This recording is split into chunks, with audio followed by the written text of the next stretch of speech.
Hello and welcome to another edition of A Lot of Help with James Lott Jr. I am James Lott Jr. I am a certified life coach, among other things. And you can go to alottahelp.com. That's with two T's and Lott, if you want more information on that.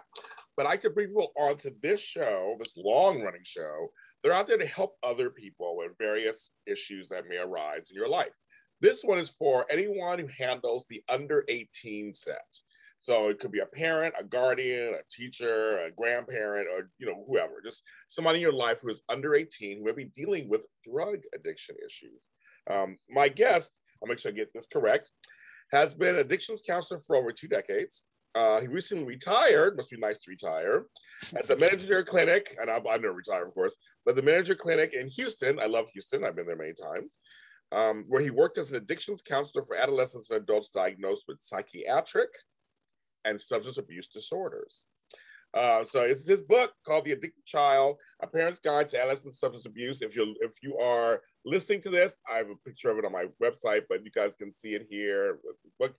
Richard Capriola. Hi, Richard. How are you? I'm doing great, James. Thank you so much for taking the time to talk to me today about this subject that affects so many families in our country. I have somebody in my life. I'm going to give them away. Obviously, it's private, but somebody in my life right now who's under 18 dealing with addiction, and I actually recommended this book to them. So to the adult of that situation, it's up to them to get it or not. But I did recommend it to them because it seems in their eyes, the pandemic last year, the lockdowns, which here in LA we had lockdowns, exacerbated it, where the addiction was more. So do you find that's probably possible? I think there's a good chance that in a lot of cases that is what happened. We know that alcohol consumption among adults went up during that period of time. We know that the pandemic has disrupted families and children. For over a year, kids have been displaced from their school setting, from their social activities, from their friends. So it's not surprising that this pandemic has had a lot of mental health issues associated with it, as well as substance abuse issues. And I think we're just now starting to scratch the surface on how serious that was during that period of time. Yeah, but I want to ask you a basic question for folks they ask me this all the time myself. I always say, when you're an adolescent, teenager, preteen, tween, all the words you want to use, we're saying from 11 to 16, 17 years old, your brain is still developing, right? So is the basics of this book telling us that the brain, to handle a person under 18, it is different than to handle a person who's over 18. Yeah, that's a very important point, because I put a chapter in my book on the neuroscience of addiction, because I wanted parents to understand that the adolescent brain is a brain that is in the process of maturing and developing. Our brains don't get fully developed until around age 24 or 25. So if you have an adolescent brain that is in the process of developing those critical functions that a child will need as an adult, they become very vulnerable to damage that can be done when alcohol or drugs are introduced into that maturing, developing brain. It's very important that parents do everything they can to protect that child's brain. Yeah, no, right, exactly. This book, as I read it, you're writing directly to the adult in the situation. And that's why I liked it, the point of view, like you're present. I love it. I thought I was in class. I know there's a workbook also. I know there's a workbook out there. But it felt like I was learning. I was like learning in class. Like you were saying, okay, here's this section. And I like the approach you did. You were talking to us adults, saying this is how you can possibly handle your child. So was that very deliberate? That was very deliberate, right? Yeah, that's great to hear. That's great feedback, because that's exactly what I was hoping would come out of reading this book. I know parents are busy. They don't have time to read volumes of material on this. So I wanted to keep it very concise, around 100 pages, but I wanted to pack each one of the chapters with as much information as I could, so that parents would be able to very quickly scan through this book and walk away thinking, okay, I've got this. I feel prepared. I feel better about this. You know, so many parents are afraid of this topic, rightly so, that they don't want to discuss it. They don't want to hear about it. And you know, I would sit across from parents and I would go through their child's history of using a substance. And when I got done telling them about all this that was going on and giving them the diagnosis that their child had a substance use disorder, they would look across at me, James, and they would say, I had no idea this was going on. Or if they did suspect their child was using a substance, they might say, well, I sort of thought something was going on, but I didn't think it was this bad. And these are good parents. These are good parents. They didn't know the warning signs because nobody told them what to look for. So I wanted to address that issue in this book. And you did. So folks, he breaks it down because he talks about alcohol in one chapter, nicotine, which is like cigarette stuff in another chapter, stimulants, depressants. I mean, he talks about each thing. And you're right. I love that it's concise because you're right. Parents, they are busy. They're really busy. And they want to be there for their children. They really want to. But they might be busy. Maybe a single parent or two parents are just busy out there trying to make money because it's expensive and they're trying to dodge what's going on politically and it's over here. And they got a lot going on. And, you know, but we did sign on. I'm a parent and grandparent. We did sign on to have kids. So, you know what I mean? Come on, you know what I mean? It's like, you did sign on for this job. I mean, you chose to have children and keep them. So now you have to really start to, like, this book is one way of starting to do that. When you see something's going on, kind of, here's a way for you to kind of look at that and, like you said, look after your child. Yeah, and I wanted parents to know about the street drugs that are out there. They know about alcohol and marijuana, you know, but they might not know about some of these others. So I wanted to give them a brief introduction in terms of what drugs are out there on the street, because, you know, they're out there and they're available to these kids. They are. So if you think they're not people, they are. They are definitely with these kids. Yeah. But you talk about something also that a lot of parents feel hopeless sometimes, like especially for kids of a certain age, maybe the little older adolescents. They go, well, they're in high school. Of course, they're surrounded by all this stuff, and there's cussing and this and sex and everything. What can we do? And it's like, you still can do something, and you talk about that in the book. But it's like I love that you acknowledge for a lot of parents, you may feel hopelessness, you may feel fear. Yeah. You don't want to lose your children. You want them to go, bye, screw you, mom, or whatever, and and leave. But I always feel like the worst thing is they die. You know, that's that's the word. I mean, like, you don't do nothing and then they overdose or something happens, right? Yeah, and this is a very scary subject for parents. I think a lot of parents want to avoid it, and then they find out that they're involved in it. But parents, shouldn't become paranoid over this issue. They should learn as much as they can. They should learn the warning signs. They should know what's available if they're in the situation where they discover their child is using a substance. Have a plan for getting the assessments, and just feel better prepared to deal with. Hope you never have to, but feel better prepared and more confident in the case you do. Yeah. Some of the principles you talk about, which are very important. Adolescent substance abuse needs to be identified and addressed as soon as possible. I feel like that's, again, goes back to the brain developing still. They're young, catch it now, so to speak. I'm using regular terms, like just catching it now. That's something I when you said, I was like, yes. Adolescents can benefit from drug abuse intervention, even if they're not addicted to a drug. Can you explain that a little bit? Well, there are many things besides alcohol and drugs that kids can become so-called addicted to. We call those process disorders, and there's a separate chapter in my book on process disorders. So we have chemical disorders, which is the alcohol and the drugs, and we have process disorders, which are behavior disorders. And those things include things like eating disorders, self-injury, gaming, cell phone use. So kids can become sort of technically addicted to those kinds of behaviors as well. And what we've noticed is that in the brain, when kids get addicted to these behavioral addictions, it causes the same pleasurable chemical reaction in the brain that, say, alcohol and marijuana do. In other words, they get just as much pleasure out of those type of addictions as they do from alcohol and marijuana. And sometimes a kid will develop both a chemical addiction, alcohol and marijuana, and a process addiction like an eating disorder or self-harm. Yeah, or gaming or something. Like you said, or gaming. Or gaming, yeah, or gaming or cell phone use or, Yeah. any of those. Something you said I thought was very interesting. And this is one way for parents and guardians to do this: medical visits. I like that idea. Yeah, you go to because they're getting a checkup.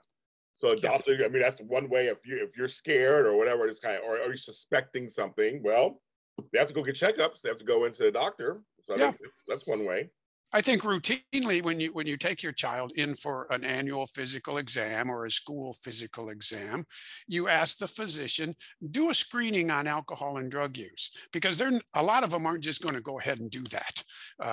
But there are some very quick screens that a physician can do. Parents need to say, hey, while you're doing this physical examination, do a quick screen on alcohol and drug use. I don't know that there's anything there, but I would appreciate it if you at least ask some basic questions. Yeah, no, it's not gonna hurt. Also, I like these next two ones. One is the treatment should be uniquely tailored to that person. Yeah. Now, for some people, they may not even know that that's possible, right? So, can you expand on that? Well, there is no one treatment that fits every kid. Every kid's diagnosis and every kid's treatment plan is different because we really do try to individualize it. And to individualize it, you've got to have all of these assessments that I mentioned. You've got to have an addictions assessment so you know about the extent of the alcohol and drug use if it's there. You need a psychological test to see, or assessment to see if there's any underlying issues like anxiety or depression or some type of trauma or bullying that might have taken place that you didn't know anything about as a parent.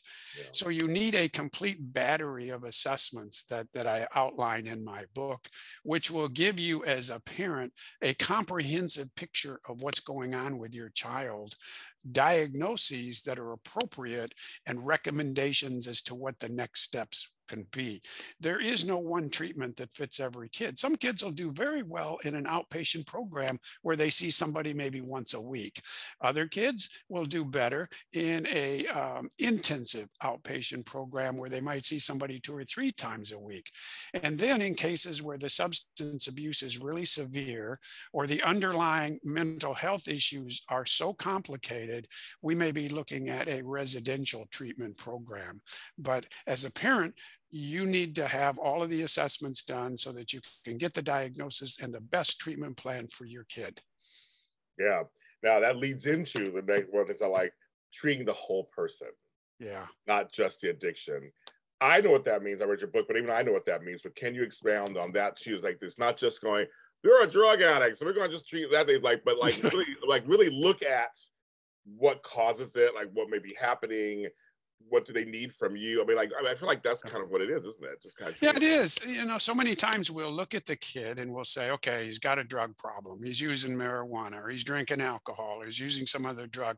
That's the problem. Let's treat that. And we miss the fact that for a lot of these kids, there's an underlying psychological issue that kid is using a substance to medicate. And we need to find out if that's the case. Either rule it in or rule it out. But as a parent, we want to know the entire picture. We want the complete picture. I know about the drug use. My kid's using drugs. Okay, I got that. Tell me more. Tell me if there's other issues I need to be concerned about. A lot of the kids that I worked with, James, at Menninger, were smoking an awful lot of marijuana. And these were very bright kids. Their IQs were above average to superior. But when I asked them to help me understand why they were smoking marijuana, the number one answer that came back was, it helps me with my anxiety. It helps me with my anxiety.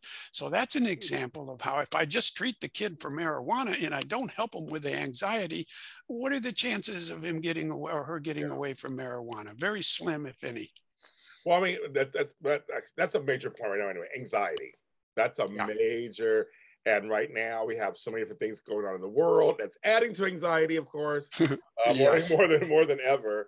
And so, I mean, I just, and that makes me nervous. It's like, how do we get these kids? Because adults are going through it, let alone. And a lot of times kids follow adults. They see what we're doing. They're sponges. They see what we're doing and follow suit.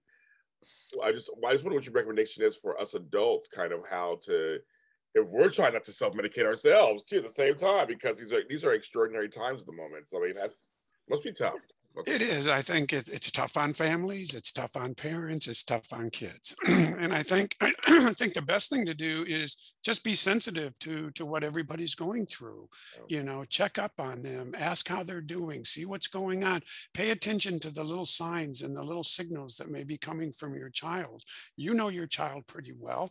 Hopefully, the transition back into the regular classroom that we're seeing right now for most kids is going to go smoothly, but there may be some kids that struggle with that transition. So just as a parent, just be aware that these can be difficult transitions for kids. you mentioned in the book too some resources, general resources to go and look for help. How do you know if a place is not working? Well, first of all, in my book, I have some suggestions on how to identify a evidence-based treatment program. And I list some questions that parents should ask any treatment provider in any treatment program. So you need to ask those questions. You need to do a little bit of research to make sure that the program is what we call evidence-based, that there is a strong evidence base behind their approach. And then you need to look at what has been their track record. And these are questions that you can ask, and you deserve to have answers to those questions. So I put a chapter in there on how do you identify an evidence-based program? What does an evidence-based program look like? And then there's an entire chapter on resources that are available for you as a parent, not just for your kid, but also for you, because I think it's important to understand that parents need help too. You know, if they've got a child that's struggling with alcohol or a substance, that's a crisis, and they're going to feel anxious, they're going to feel angry, they're going to feel depressed, they're going to question what kind of a parent are they. Parents need help too. And my message to parents is, if you've got a child going through this, make sure you're taking care of yourself and make sure you're getting help for yourself.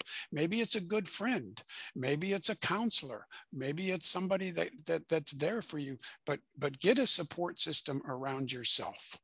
Yes. Some of the questions, I'm not going to read all. I want people to read the book, of course, but some of the questions that I think are very important. What extracurricular activities do you offer? Do you have statistics on relapse rates? Well, that's interesting for discharged patients. Do you offer a family orientation program? Ratio of male to females. I like that also. Average length of stay. There's some really good questions in here that some I never even thought of before. Some I kind of had an idea, and some like I never thought of before. Like ratio of staff to patients. Yeah, It's almost like ratio to teacher to student is the same thing. It's kind of like yeah. yeah. It's the same thing. You want to know, is my kid going into a place where, you know, the ratio is 3-to-1 or is it 50-to-1? You know, you want to know. And most parents in the middle of a crisis, you know, they're not going to think of these questions. Oh, right So I wanted to put it together in a list that when they're talking to somebody, just like you did, they can run through these questions, but just by flipping to that chapter. But I saw you had a workbook too. So what's the Yeah. workbook about? I put the workbook together. It's very brief, it's very short, because I recognize that parents need help too. So I wanted to put together a very brief workbook for parents. And in the workbook, there's some exercises that will help them work through the feelings that they're having. It will help them deal with and process some of the struggles that they're going with. There's an exercise where they write a letter to their child. They don't have to share it with their child, but it gives them an opportunity to write this letter and express, you know, how all of this is affecting them as a parent. It's just a way of getting that out into paper. Then there's an exercise, a very brief exercise on how to deal with anxiety, some tips on slow breathing exercises. And there are some tips on how to communicate with your child. You know, we're very good, James, at when we talk to each other and when we talk to our children, we're very good at hearing their words, but we're not so good at hearing their feelings. So we can hear what they're telling us, but we often don't hear the feelings behind those words. And that's a skill that every parent can practice and every parent can learn, so that when we're talking to our child, we're hearing their words, but just as important, we're hearing the feelings behind those words and reflecting them back to the child. And there's a couple of tips on how to do that too. Yeah, I like that. I do. I like that. This book, like I said, folks, this book, it's not big. He said it's very concise. You can throw it in your bag, throw it in your briefcase over, take a look at it. because I know people have a lot going on. I think it's very, very, very, very important if you have a child, at least to get the book, read it, have it on hand. And then you start noticing a few things, you may become more aware by just reading the book. You may become more aware, and then see what's going on. And it literally tells you step by step. It suggests what you can do with your child. And all the years that you worked at Menninger, was it very rewarding for you? Was it very rewarding? Was it? I mean, I'm sure it was tough sometimes too, but was it very rewarding for you? It was very rewarding because I got an opportunity to work with some adolescents that were really great young men and women who were struggling with a lot of issues, whether it was substance abuse or mental health. Most of them come kicking and screaming through the door. They didn't want to be there. They bargained, they fought, they negotiated with their parents. But the parents held the line and said, "No, you're going to do this." And after a short period of time when they were in the hospital, I saw them get involved in the process. I saw them turn things around. Some of them went on to longer term care and did really well. So it was really rewarding to see, how much progress these young men and women can make when they're in a proper setting and they get the right treatment. And my message to parents is a message of hope. No matter what your child is going through or what substances they're using, there is hope for your child and there's hope for your family. You can get through this and your child can get through this, but it does require intervention and it may require treatment. Yeah, right. The Addicted Child: A Parent's Guide to Adolescent Substance Abuse is the book. It's on Amazon. And where else can I get it? They can go to the book's website, which is helptheaddictedchild.com, www.helptheaddictedchild.com. And on that site, they can read endorsements, they can read reviews, they can look at a sample chapter, they can learn about the parent workbook. And there's a link that will take them directly to Amazon, where the book is available as a Kindle for people who like to read on a Kindle. And for people who like to have a paperback to keep on the shelf or just prefer to read paper, there's a paperback version too. I own Kindle, but I like books. I like to hold books and small stuff. That's just me. That's just Well, me. and that's perfect if you like to make notes, if you like to Yes. highlight and underline Yeah, I and was writing, and I was writing stuff in it. I was doing things. there you go. That's great. Yes, good. Thank you, Richard, for being on my show. Thanks so much for writing this book. It's a great service to our community, which means our global kind of village of our children, because the children they really are our future. They're very important. We need to help bring and lift them up and protect them. Yeah, we do. And show them the way. So I think this is great. What you've done is great. Great. Well, thank you, James. I appreciate you taking the time to speak with me and sharing your observation and your questions, which I think contributed to a very productive and hopefully informative session for everybody who listens. So thank you so much for taking the time. It's my pleasure. Everyone out there, I'm at lottahelp.com, James Lott Jr., everywhere on social media. A Lot of Help is on Facebook. We're on every streaming audio service. So if you're listening to this, hello, podcast listener, thanks, and share with anybody you think needs to hear this. And if you're on video, that's YouTube, my channel, JLJ Media. Again, share it with people you think need to hear this or see this. I say share it, because there's a lot of kids out there. We have a lot of parents out there, a lot of guardians out there who we need help. I mean, we need anything we can get, they can have some help. And this is a book that can help, possibly. I'm James Lott Jr. We will see you next time. Take care of yourselves and your community.